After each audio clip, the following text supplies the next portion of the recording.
Today's guest is Nate Schwartz, a homeopath in Berlin who I was fortunate enough to meet via Matthias and Doris Badner. Nate and I are both guest hosts for Matthias and Doris's upcoming summit, the Network to Heal Summit, which is running from 17 to 26 November and which you can view for free while it's running or purchase the package to watch afterwards at your own pace. You can register at www.networktoheal.de. So today, though, Nate will be sharing with us one of the most amazing stories I've ever heard of pure dedication and commitment when he recently went on an adventure with 20 homeopathic colleagues to the remote mountains of central Turkey in search of a healing plant that was believed to be extinct for the past 2,000 years called Sylphion or Ferula druidiana. You'll have to listen to the end of the episode today as I won't be giving away any spoilers in the intro. Nate has studied and worked with many incredible homeopaths over the years, including Annalisa Adami, Dr. Ravi Roy, Professor Dr. Mohammed Qasim, Andre Sain, and many others. He also studied art, philosophy, and literature in upstate New York after completing his BA. Nate participated in various film projects such as the art documentary Hahnemann's Medicine by Alfie Mikesh in 2006, also Homeopathic World Theatre, a film by Thorsten Luders in 2007, and the film A Hypochondriac's Search for Healers by Rosa von Praunheim in 2014. In 2014, he began working with Andre Sain of Montreal and the Materia Medica Pura project and founded a proving group with his partner Catherine in 2015, who is also a homeopath, called the Hahnemannian Provers Commission. The commission now has some 50 members. Between 2015 and 2023, the group has conducted 19 new Hahnemannian provings. The result of the provings have been integrated into the monographs of the MMPP, the Materia Medica Pura project, and are being made available via Synergy in the Reliable Repertory and in Materia Medica bundles to the homeopathic community. Nate continues to teach live advanced seminars in homeopathy in Germany and other nearby countries such as Italy, Sweden, and Turkey. He speaks at conferences and runs a busy homeopathic practice next to the Grunewald Forest in Berlin, while trying to keep up with his 2 young children. In 2023, Nate began teaching online with his 6-month course in German called Adaptogens and Organopathic Remedies with the Matthias Badner Academy in Germany. You can reach Nate at nathanielschwartz@yahoo.com. Thanks for listening. Welcome to the Homeopathy Hangout, where we discuss all things homeopathy from around the world. And now my mum and your host, Eugenie Kruger. Hello, homies, and a very warm welcome to Homeopathy Hangout. Today, we get to hang out with Nate Schwartz in Berlin, in Germany. Welcome to the show. Well, I should say Guten Tag. Hallo, guten Tag. Now, I can't say anything other than that. I can still just say, ich verstehe Sie nicht and Scheiße. Oh, that's important. That's important. And my kids taught me Regenbogen the other day, which I think is rainbow. Oh, beautiful. Rainbow colors. Lovely. Yeah, there's so many words in German that are actually English words. So if you know English, you know basically the half of German already. Good. Well, and I know a bit of Afrikaans, so often you can go through those two. And then I just have to say, you have got the best homeopathic book rack behind you that I've seen in a while. I'm feeling woefully inadequate with my tiny little racky behind me. And you just a little swing around for me before, and you've just got a whole room full of books. That is very impressive. Well, this is my library that's been has been building up for this practice I run in Berlin has actually been going for 40 years.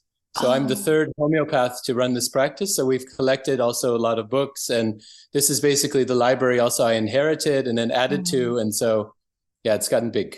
Do you ever just sleep in it? Like, do you just go and get like a stretcher and a sleeping bag and just go sleep in there and just hope that all the information just gets absorbed into your auric field somehow? I do that every evening. Awesome. Well, I was super lucky to get to be introduced to you via Matthias Badner, who invited the two of us to be presenters for his Network to Heal Summit, which is going to be released just a few days after this episode goes out. So anybody who doesn't know about Network to Heal, this is actually like perfect timing for them.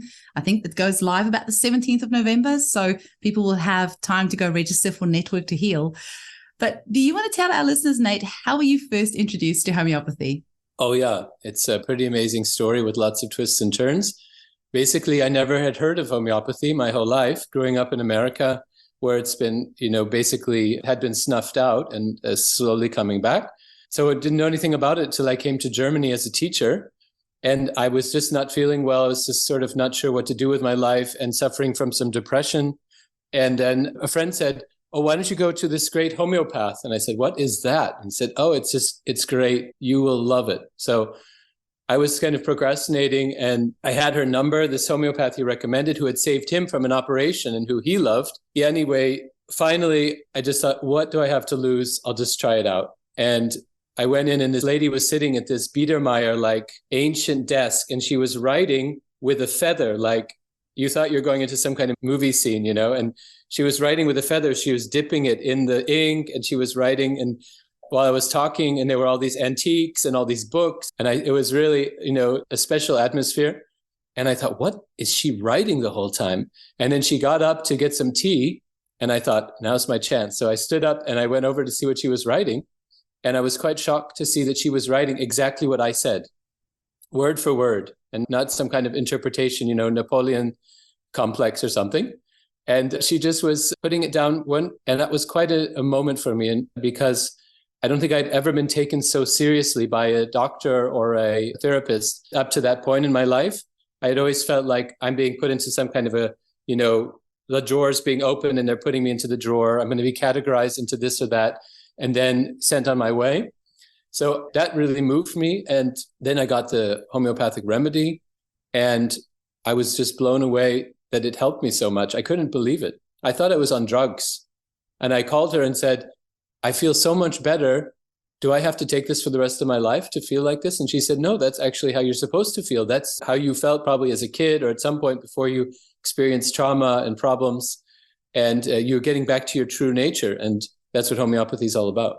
That is so cool. And did the fact that you actually got up and took a look at the remedy as opposed to just sitting there nice and quietly would have given her a clue as to which remedy to give you as well, hey? Exactly. Cheeky. Look at their cheeky. Very cheeky. Now, was this Annalisa or was this somebody else? Yes, this was Annalisa Adami. So she was Italian who lived in Berlin, Italian lady who took over a homeopathic practice here. And she was just a brilliant person and a little crazy. And I just loved her as a person when I first met her. And later I fell in love with her, and we were married, and we were together for 10 years. So she was my introduction to homeopathy and homeopathic love story. Aww. It is so beautiful. And did you two together go to India then? Because you studied there with, you said, Ravi Roy as well. Like, talk to me a little bit about the story from there. Right. So then, yeah, she was convinced that I'm a homeopath. And you know how it is with homeopaths. They always see homeopaths in other people. Yeah, oh, why are you doing? You should quit being an opera singer. Come on over here with that voice. I thought it's just me that do that. Do other people do that too? Other homeopaths? Well, Annalisa used to do that to everyone, Yeah. What are you doing with your job? Quit that job, move, become a homeopath. So she inspired people, and she saw the talent in people and the potential. And she said to me, why don't you become a homeopath? That would be perfect for you. And I said, this lady's really nuts, because I was working as a teacher at the German university, in the German university system. And then I was really interested in Japan. And I was working for a Japanese art gallery on the side, and they invited me to come to Kyoto. And I thought, I'm going to Japan. I'm out of here. So I left Germany behind, went to Japan, started living there, started teaching there, got a job. And I brought all these books with me about homeopathy. And I brought my first kit. Annalisa gave me a little kit of C200 potencies to take. So I had my first kit. I had some books, Homeopathic Love Story, and Organon. And so I started getting into homeopathy and reading about it in the quiet nights in Japan in the countryside.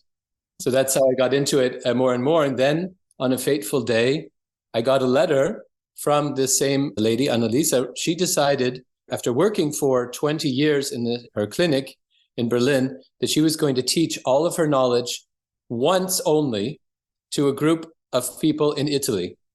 And she was going to do the whole class outside in the middle of nature near Assisi. And I thought, and then the way she pictured it, sitting outside under the cypress trees, having fresh made pasta and learning homeopathy, I was like, okay, I'm going to this thing, So I left, I went to the first session from Japan, and I loved it. And I decided to quit my job in Japan, give up everything I had created there, and move to Italy and Berlin and start doing all these trainings. So I decided to delve into it. Absolutely amazing. And sorry, where did Ravi Roy come into this? Was you went to India, So then you went to India for a bit as well, hey? Yeah, she had met Ravi Roy when she was a student. He's from the north of India and he studied in Delhi. And then he came to Germany as a young man because he thought, hey, homeopathy comes from Germany. I've got to learn German. I've got to go to Hanuman's, home, and I've got to do homeopathy there. And so he came here as a young person and he started teaching homeopathy in the late 70s. So she was one of his first students and she loved him, and he's still around. He lives in the south of Germany. He's written I don't know how many, 40, 50 books on homeopathy, crazy number. And he's a brilliant guy. And after I started studying homeopathy, suddenly there was this offer.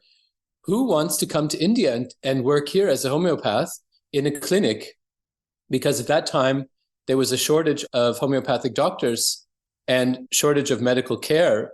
There's one doctor for 1,000 people up in the north of India. So they're just love to have anyone come and help. So we decided to join this project, and we spent several months a year. We were going back and forth from Berlin to Dehradun and joining in on learning Hindi, because, of course, you have to get pretty good at Hindi and Urdu.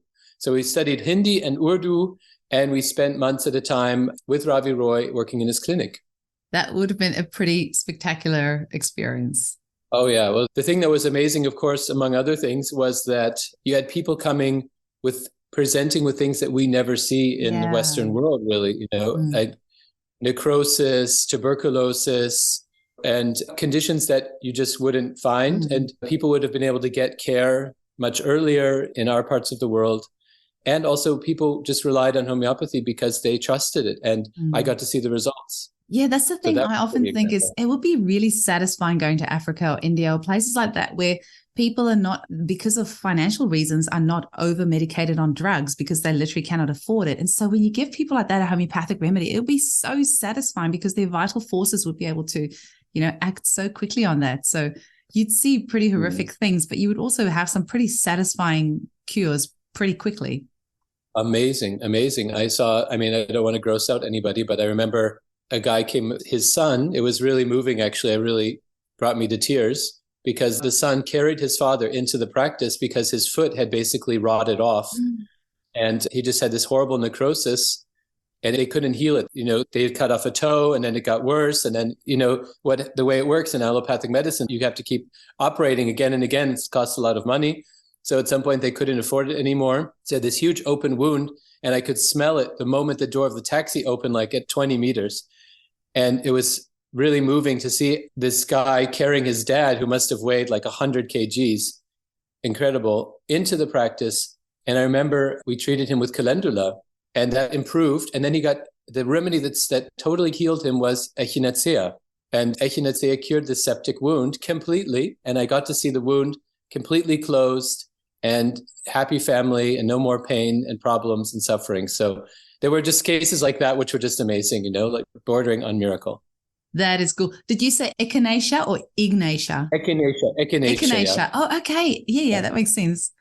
Amazing. Yeah. So cool. Yeah, because echinacea used to be used for poisonous wounds like rattlesnake wounds. And if a rattlesnake or an insect would bite and it would become septic, in North America, the locals would have used echinacea, as I call it.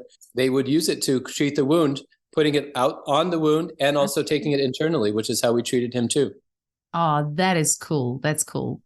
Now, how many languages do you speak? Because you just said that you learned Indian. You were in Japan, so I'm guessing you speak some Japanese. There's German, English. Yeah, so I studied Spanish as well, and also a bit of Bahasa Indonesian because I spent quite a lot of time in Indonesia and learned just a bit of the language. I was there for a few months at a time here and there because I also was with Annalisa. We were teaching homeopathy.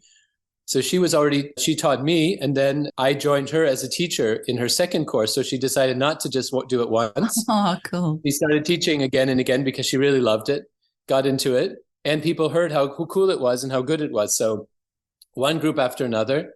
And so I was at a young age, and being a beginner, I was thrown into teaching again.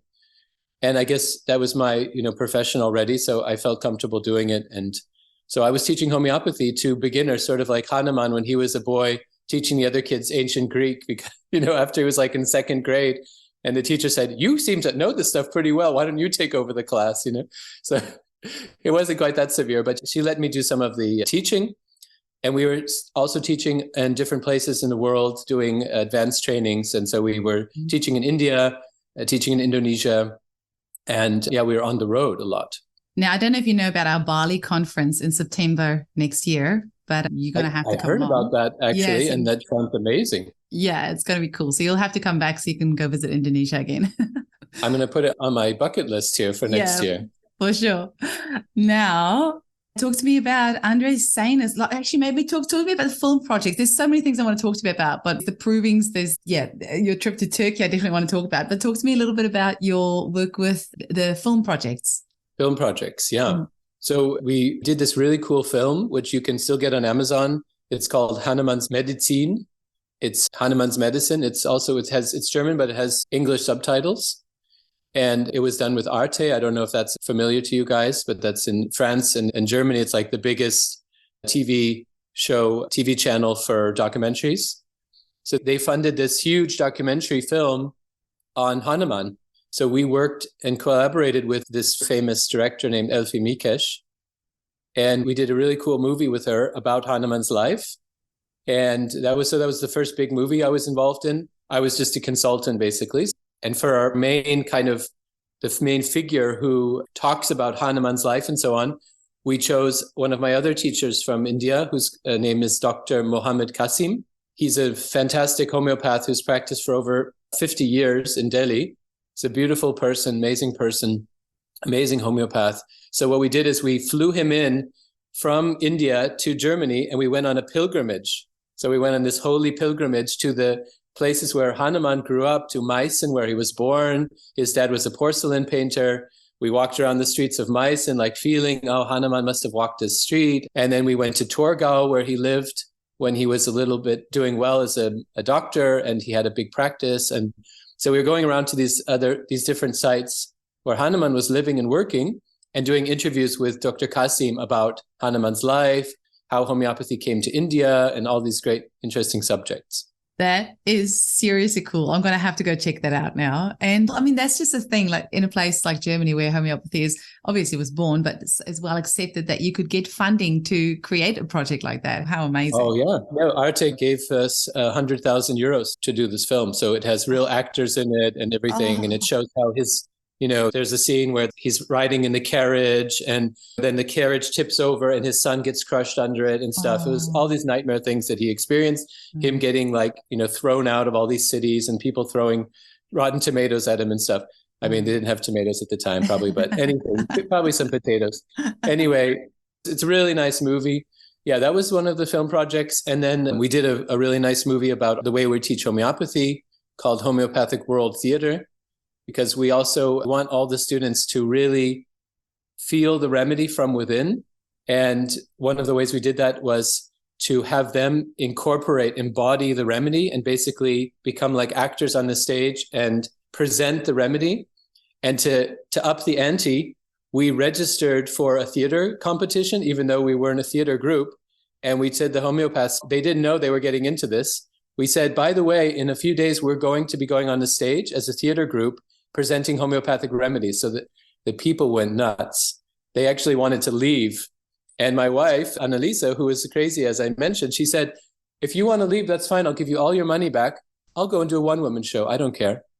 And the people were like, oh, we're missing a chance of our life. Why not go on the stage? Isn't homeopathy about having courage? Wasn't Hanuman a badass in terms of being courageous? Okay, let's do it. So we did triturations of this was in the Alps. We did triturations of remedies that were growing at the time, like calendula, for example. Then we made little remedy pictures of those, and then made performances that we presented in this open stage. And of course, the adrenaline was high. And we filmed it as well and made a movie about it. Where can we get access to the movie? And have you got that translated as well? Some of that movie, actually, I forgot to put one of my movies in the biography. There's yet another movie. I'll send you the link. There's a whole movie also. That movie we just distributed among ourselves, basically. It was really nicely made. We showed it in a few theaters in Berlin, but it's very, specific to us, and you'd have to really understand a lot. It's more for homeopaths, you could say. But we did a movie with a lady called Giovanna Poldi Alai. She's a documentary filmmaker from Italy. She made a movie about us, which is also online. I'll send you the link. It was one in a film festival about unusual, people, unusual places and stuff, that kind of a film festival. She won a prize. And I think it's still on the website of that festival, so you can still watch it. But it's in Italian with German subtitles, I think. I'll have to check. Okay. I think it's in German and Italian. So, but if it's in English, definitely for the listeners, it's a cool film. Yeah, so that was a movie we did and a few years ago. And another one, there's another filmmaker got interested in us and made a movie about us. He's a really funny guy named Rose von Braunheim. He's a very famous German director. Like everyone knows him in Germany, like a household name. And he's this crazy dude. And he met us and he said, "Can you cure me? I have all these problems." And we said, "Oh, you're just the kind of guy." And he said, "I'm actually a hypochondriac. Would you treat me with a film team present?" And so we treated him. And I'm in that movie as a character. And among other, he goes to all kinds of crazy people who, let's talk to the soul of your grandmother, and they're beating drums and lighting candles and stuff. He goes to all these nuts, crazy people in Berlin. You can find plenty of them, including us. And so we're in that movie too. Yeah, so we're in some different movies and promoting the good cause of homeopathy. Oh my gosh. For anybody watching this on Rumble or YouTube, they will just see my jaw dropping on because Andy, you've done so many unbelievably cool things. And we're about to talk, because this is the main reason I wanted to get you on this show. But apart from the reason it's been really fun to hang out with you via Matthias and all these other things, but your story about this trituration of this plant in Turkey completely blew my mind. And can you please share that whole story with our listeners as well? Oh, yeah. Oh, sure. Well, as you picked up, we do a lot of triturations of fresh plants right on the spot. And that's the best way to do it, the way Hanuman did it. Like on location. So you actually go to the plant, you triturate right there on location. Wow. Then you know what you've got and you can be sure it's the right plant. Yeah. And so that's the coolest thing you can possibly have. Of course, if you can't do it that way, you do it another way, but that's the best thing you can do. But it means traveling and adventure. So I went on our travels, and my wife died in 2014, and I took over our homeopathic school and her practice and kept on teaching. I just decided to keep on bearing the torch and keep on working, and I kept teaching. So I was teaching in Sweden, in Italy, and then I was doing, every couple of years a big advanced training somewhere where we did in Sweden, for example, we did all of the trees that are used in homeopathy, like quercus and ginkgo. And we traveled as a group there, and we triturated all these different trees in an ancient castle where they had been collecting trees since the 16th century. And it's amazing, like Aesculus hippocastanum, like the horse chestnut, it was like 500 years old, this tree. And it's amazing. We did one there. We did one in Italy, south of Italy. And then, so I love this kind of traveling and going with colleagues and in having an adventure. And I found, my mom sent me an article, actually. She's a homeopathy supporter. And she said, "Oh, this is cool. You'd like this." So she sent me an article about this lost plant called Ferula drudeana. It's also called Silphion in antique times. And basically, this is a plant. It's the first plant that human beings ever drove into extinction. So it's kind of famous for that. And it's famous because kings and pharaohs and everybody loved this healing plant. It was just really loved, really famous, a panacea kind of thing. And it was already extinct at the time of Emperor Nero. Supposedly he ate the last one and basically had been misused. And it's really hard to propagate it. And it's really hard to avoid it being eaten by sheep or goats or whatever, because it tastes really yummy. And it's really fluffy. It's in the fennel family. So it looks like something you want to eat. And people were eating it as well as using it as a medicine. So anyway, in this article, it said that there was a botanist from Istanbul who had spent his whole life studying the Ferula family. Ferula has 200 species. It's in the Apiaceae genus, and it has 200 species, 100 of which grow on this crazy big volcano in the middle of Anatolia. So it's south of Aksaray, and it's 3,300 meters high. And it's a volcanic soil, special environment. And the ferula thrives there, all kinds of different ferula. So he was wandering around. He spent 40 years researching, and he met some cow herders who were said, "Oh, you like this kind of plant? We've got some really awesome ones. They're really big and gnarly over here. Come and check this out." So he went with these boys into this little valley in the middle of nowhere. And he said, "Wow, this is a weird one. I don't even know this one." And the stems were actually like opposite each other, which is unusual for ferula. And it actually was a keynote sort of this ferula drudeana, this Silphion. He thought, oh, no way this could be Silphion. However, Silphion comes from north of Libya, from a village called Cyrene, and that's where it originally grew. And that was a Greek colony around 2500 BC, something like that. It started to be a Greek colony, or 2000 BC. And by like 500 BC, it was a thriving Greek colony.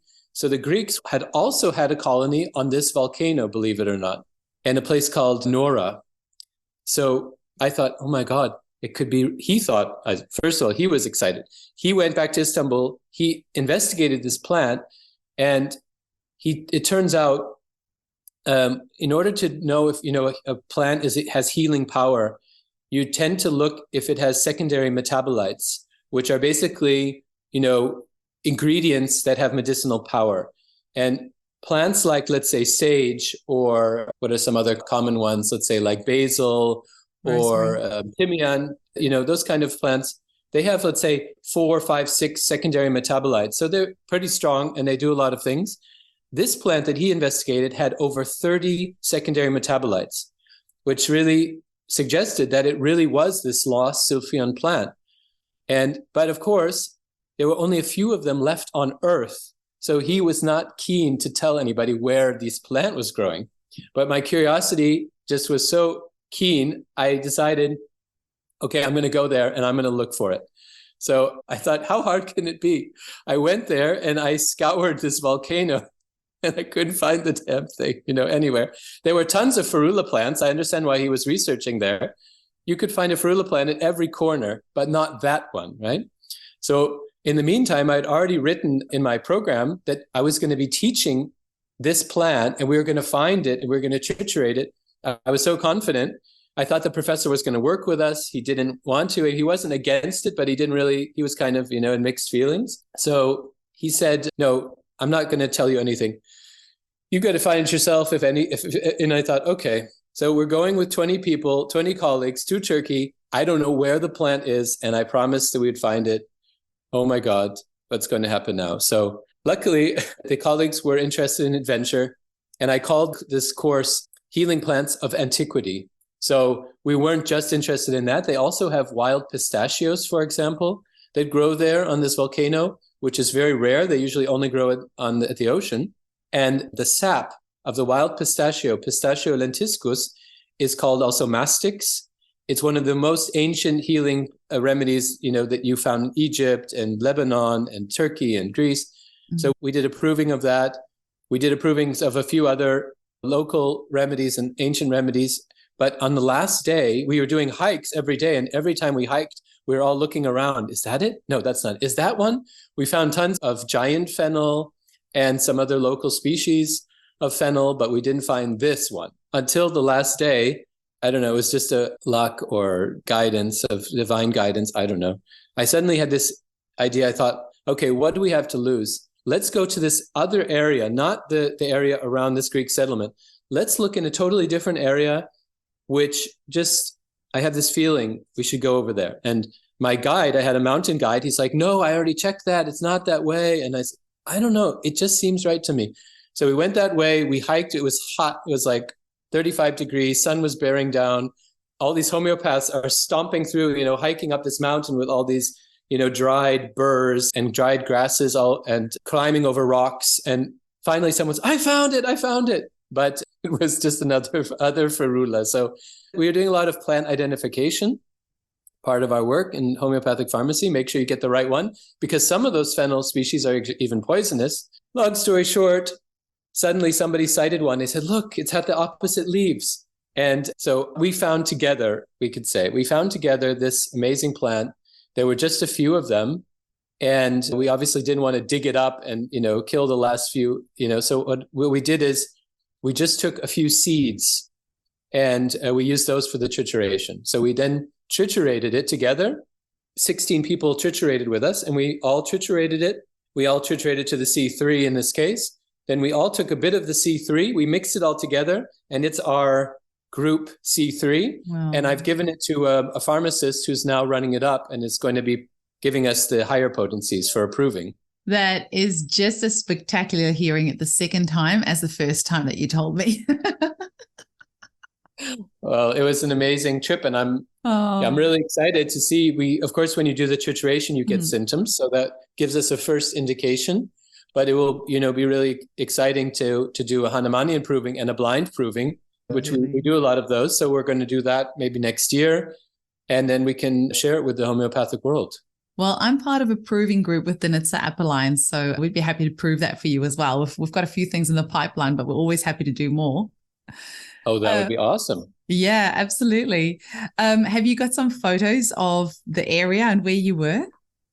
Sure. I can give you some photos. Yeah, and it might be fun to share. The plant, it's exciting. We've got a it's Facebook. Exciting, We've got a Facebook group, the Homeopathy Hangout Podcast Facebook group. It might be quite nice to put some of the photos up in there. I'd love to see some pictures of the plants and of you guys.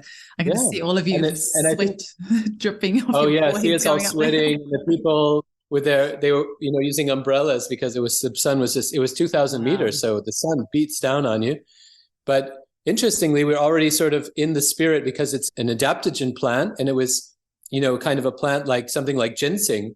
It gave you this extra power, extra energy. So people were just running up this mountain. So I was already thinking, apparently the remedy's already working, That is very cool. And once you are in kind of that consciousness of the remedy that you want to prove, you do start noticing things, because Denitza and I are about to triturate a remedy on Sunday, and I had something happen yesterday where I was in this real conflict, and it suddenly hit me that this is actually part of the remedy that we're going to be triturating on Sunday. So I could really feel that difference. I'm like, oh, this must be a theme of the remedy. I could see that link. But as you were talking about triturating trees, I've got a mission for you. There is this Boab tree in Tanzania in Africa that is 6,000 years old. I think we should make a trip out there and go triturate that. 6,000 years. Awesome. I mean, how amazing is that? I don't know if it's true. I just saw this Facebook post and it said this Boab is 6,000 years old. It's in Tanzania. I'm like, okay, we need to go hunt that down and go triturate that. We do have Boab already, but that's what it's all about. Imagine how excited Hahnemann was. He started out, he didn't have a single remedy. He just knew about them. He had heard about them. And doing the Apothekerlexikon, this book about, he was writing this book or being about all the different healing remedies since Antiquity, but just sort of like as a scholar. Mm-hmm. And he must have been so excited. He'd been like, I want to go to the Isle of Socotra. That's, right? That's part of Yemen, this island that has all these species and all these plants that no one has ever seen. And there's just like some pirates and sailors who are telling the stories about Aloe Socotrina. And he was like, must have been so excited. That must have been his life dream. Like, I got to get on not a plane, but on a boat and go to Socotra. And, what an amazing trip that would have been. Oh. But my teacher for trituration, Britta Gudjons, she lived that dream. She actually went to Socotra on a boat and triturated aloe right there on the beach, fresh plant.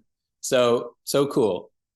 That's cool. I didn't even know there's a place called Socotra. So that's obviously where the word Aloe Socotrina comes from Socotra. Yeah, it only grows there. Aloe plants grow all over the place in the world, but this plant only grows there because it's separated from Africa millions of years ago. And some of those plants, like in New Zealand and Australia, they went and did their own thing. Yeah. So that plant only exists there. So cool. So cool.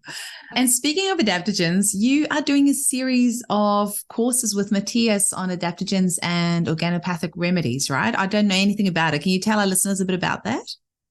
Sure. Yeah, one of the things that I do in my practice, I have a practice in Berlin, of course, and treat people, as much as I can possibly do. I'm always trying to keep up with it. I use a lot of organopathic remedies and low potencies as well as very high potencies. And that's a bit unusual in homeopathy. People tend to sort of go in a certain direction and they find their potency niche. And because I had all these different teachers, such as Ravi Roy, who uses a lot of D potencies and mother tinctures. In India, they also use a lot of lower potencies and tinctures. And then I also studied with Andre Sain, who uses the highest like like million, 2 million, 3 million, 5 million, 100 million, billion, whatever. It just keeps going up and up. So I've trained with these lower and these very high potency people and masters. So I use them all. And Matthias said to me, nobody really knows that much about all these, low potencies, tinctures, using tinctures in homeopathy. Is that actually homeopathy? And on the adaptogens, do homeopaths do that sort of thing? And I said, yeah, actually, Hahnemann was one of the first. Have you read the case of the washerwoman? Everyone knows that case, or a lot of people know it, because he only published 2 or 3 clinical cases in his whole career. He was sort of against that because he said, people get the wrong idea. They'll think this remedy is for that condition. But he did publish one where a washerwoman who lived in a nearby village had, I don't even remember what her problem was exactly. Did she have a bronchitis or back pain or she had some severe problems. She couldn't work. And he gave her Bryonia in the mother tincture. And Bryonia is an adaptogen. It's an adaptogen plant. And she was cured. And the reason it went down in history is that one of his homeopathic students was listening in. And he said to Hahnemann, yeah, but how do you know she got cured? He was a skeptic, She didn't come back. So, maybe she died or something. And Hahnemann said, here's her address. Check it out, dude. So the guy, got on his horse or whatever, rode a few kilometers. It was apparently like 10 kilometers, like pretty far away.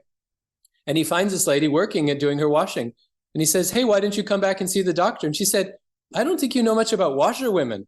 You think I can miss a day of work, go get on a horse, ride over there to tell him I'm feeling well? You're nuts. And then the guy understood and said, okay, so you're totally cured? Yeah, I'm totally fine. I can work again. So she was restored to health with Bryonia mother tincture. So yeah, I'm teaching a course about adaptogens and organopathic remedies and low potency remedies. It's a course in German and it's online. So I taught that it was a 6-month course beginning of this year, and people were happy and enthusiastic. So I'm doing part 2 in December. I'm going to keep going, and I'm going to do a whole new set of subjects, because adaptogens are really cool because you can really work miracles with conditions that are, considered uncurable or very difficult to treat and so on, especially with higher potencies. You can go in with other tinctures, low potencies, and you can give something that really brings things forward. So that's something that's going on at the same time. I am a huge fan of organopathic remedies, especially in this day and age when people's, so many organs do need support because they've been on lots of pharmaceuticals. So lots of organs are really weak. And it's just like a little gentle tune up for those organs. And you can see where the disharmony lies. You give them something like that. I actually like to use organopathic remedies in a low potency, and then I get them to put it in their water bottle, shake it and drink it throughout the day, because then I can give them other remedies that they take like once in the morning, like higher potency remedies. And then I usually get them to do the organopathics just in the water bottle, and also at the same time encouraging them to drink more water. So then I always say, put that remedy wherever you fill your water bottle up. So you hopefully they have a filter somewhere where it's filtering the water or the chlorine and the fluoride out.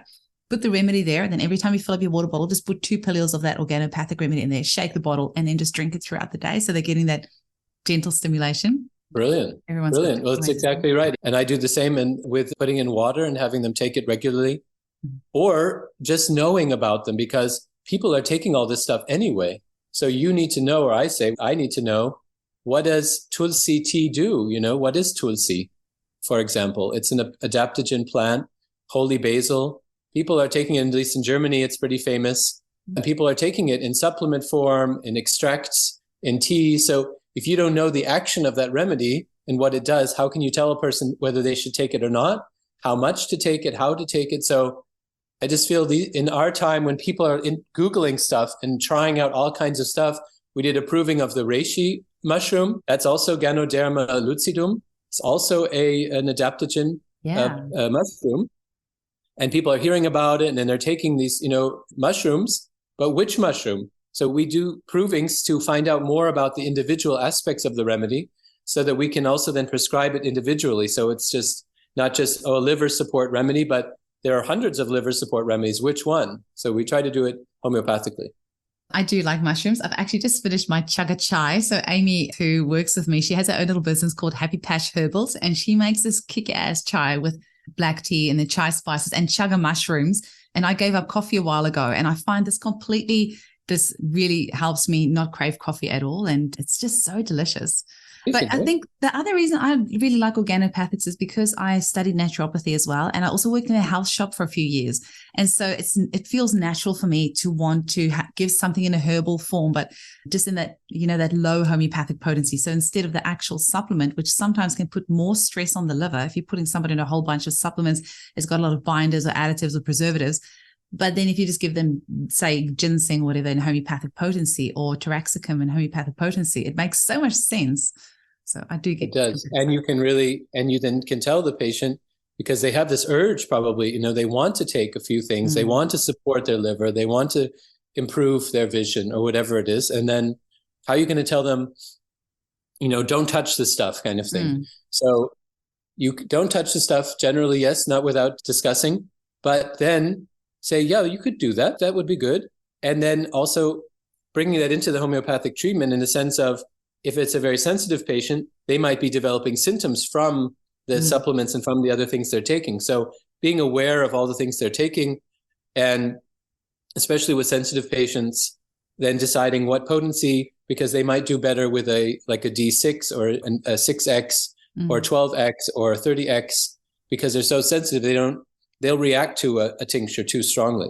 I just have to say, sometimes I speak English and Afrikaans. I don't know of any homeopathic books in Afrikaans, but we've got so many in English, and of all my books I have probably there's a good half or a quarter of them that I still need to read. I think like most homeopaths, a book buying addiction, so I buy all these books, I just never have time to actually read them. But I am so glad I do not speak German, because then I would have even more books that I'd want to buy and not read. But that must be actually like a double-edged sword for you, or it must be so hard, because you have access to all our amazing English books, but also all these incredible German texts. That must be really incredible, but also like a curse, a blessing and a curse at the same time. It's really true. It's really true. Well, there's a lot of source material in lots of other languages, especially German, of course, but also in the European languages, because homeopathy spread, to France and to Spain and to Portugal and so on. And the Materia Medica project that we mentioned briefly before with Andre Sain, we're working together, homeopaths from 15 countries, to gather together all the literature that we have about a certain remedy in Portuguese, in French, in Swedish, in Italian, and then translate it all into English and make it available in one monograph. Because often there are these golden nuggets, like you'll have, there was the plague broke out in Naples, and you had this homeopath treating hundreds of people with the plague, and he's documenting all his cases.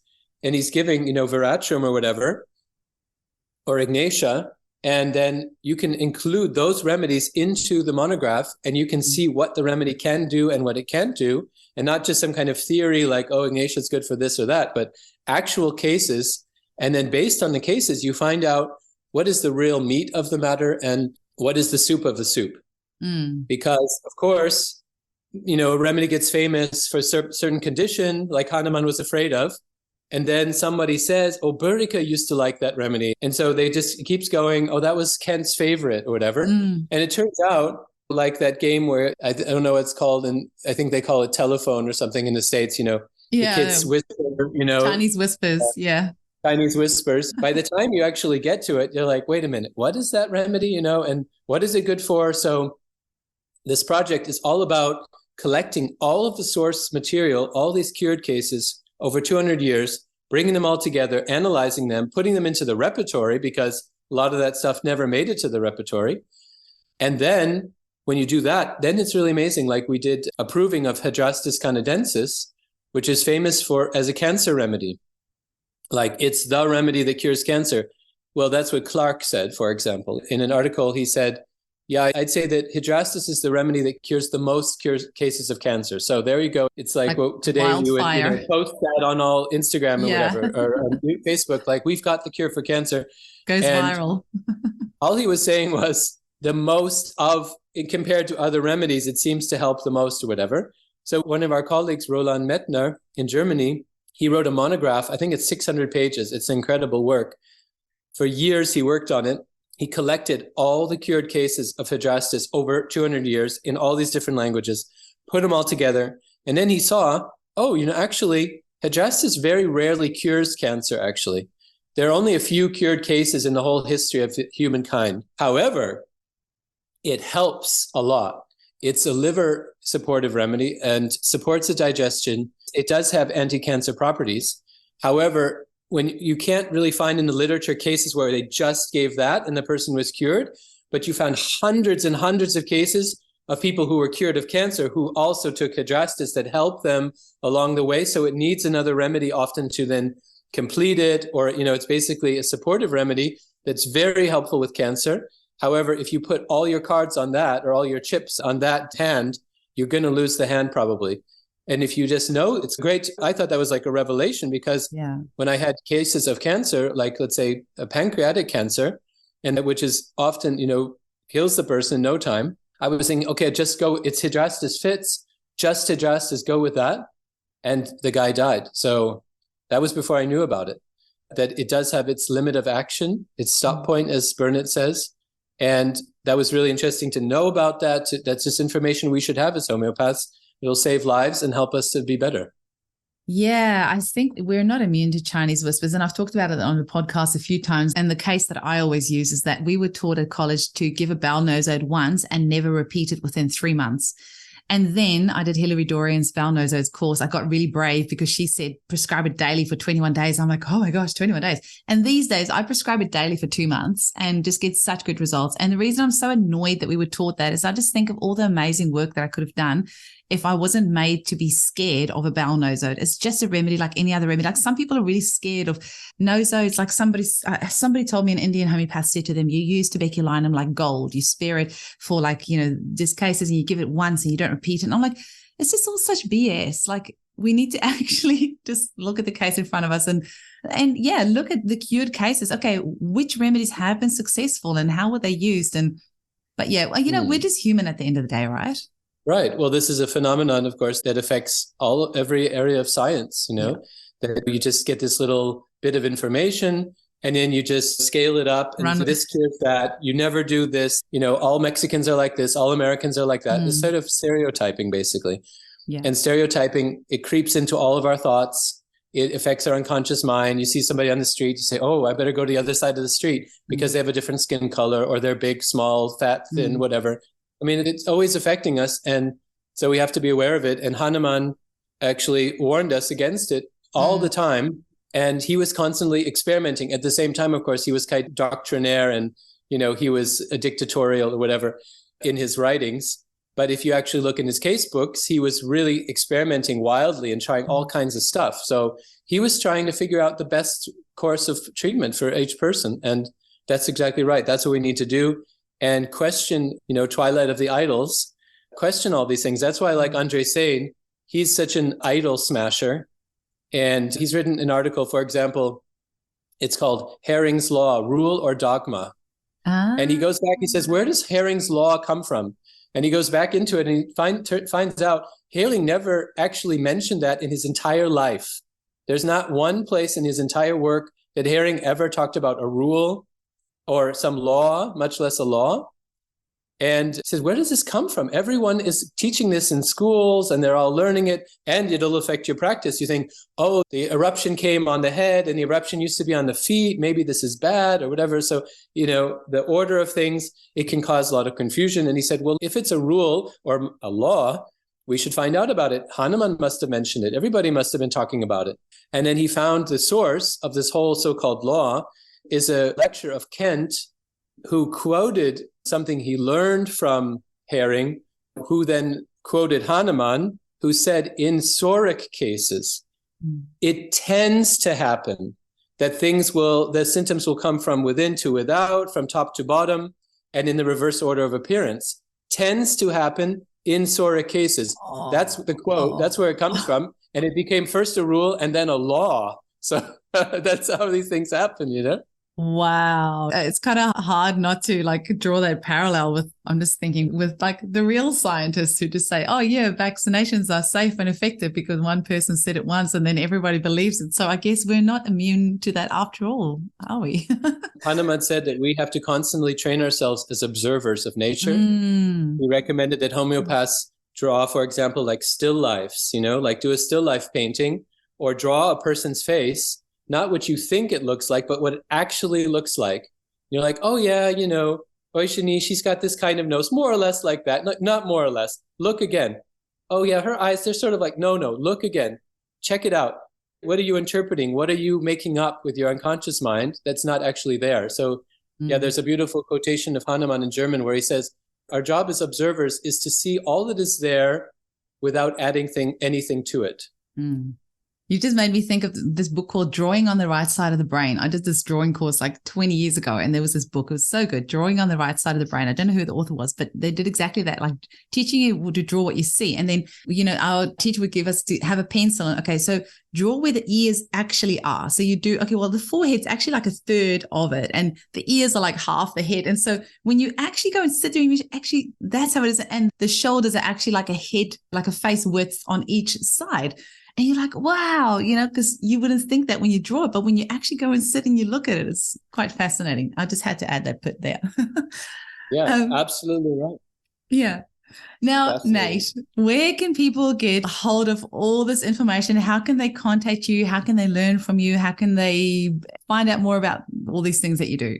Well, I have a pretty low profile website because I'm just always trying to keep up with everything. But on that website, you'll find my email and my number. So feel free to just get in touch. You want to do provings, you're interested in treatment, in studying, whatever. I'm happy to help you. I can maybe pass you on to someone, or I can recommend something, or you can come and see me. Why not?